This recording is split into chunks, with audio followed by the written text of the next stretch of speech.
So yesterday I found out that Brigid Berlin passed away recently at age 80. Her name is forever linked with Andy Warhol, but she was a very creative soul herself whose own legacy has been re-evaluated over the years.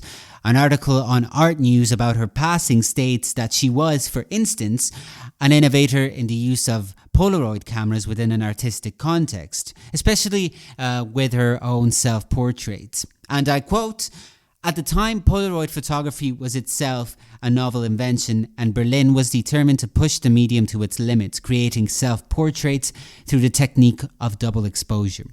But as I mentioned, her name is forever linked with Andy Warhol, and by saying that, I don't mean to downplay her legacy at all. In fact, I believe that she was a central figure in the making of the cult of Andy Warhol, therefore in the making of one of the most famous artists of the 20th century, as well as a major figure of the pop art movement.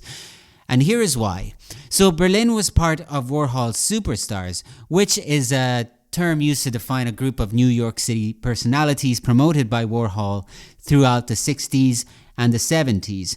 And they accompanied him at various social events and populated his famed factory studio. And they were also very often part of his many creative projects across all media. So they were colourful characters, and I would also define them as fascinating misfits. Many of them were also drug addicts. But I guess those were the times. I don't know. But Berlin also worked as a receptionist for Factory. And her diligent documentation of its day-to-day ongoings, her own form of art that involved Polaroids and tape recordings of conversations and more, is a lot of the reason why we know so much about Factory and Andy Warhol to this day, and a lot of the reason why both are so celebrated and romanticized to this day as well. Which brings me back to something that I have already talked about on previous episodes of the art movement. Documentation of an artist is just as important as the work of an artist. So the artists we talk about the most are the artists we know the most about.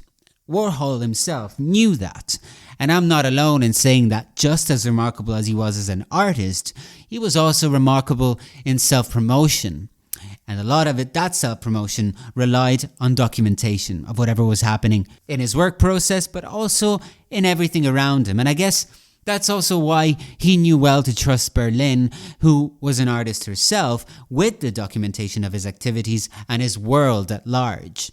And I do feel like many artists just generally downplay the role of documentation. Even if it's just for posterity, I do believe that it's important to consider that. In a way, highlighting the importance of documentation and exposure is common sense. It kind of brings to mind that philosophical thought experiment that raises the question regarding observation and perception. If a tree falls in a forest and no one is around to hear it, does it make a sound? Well, if an artist makes a masterwork and nobody is there to document it, does it even exist?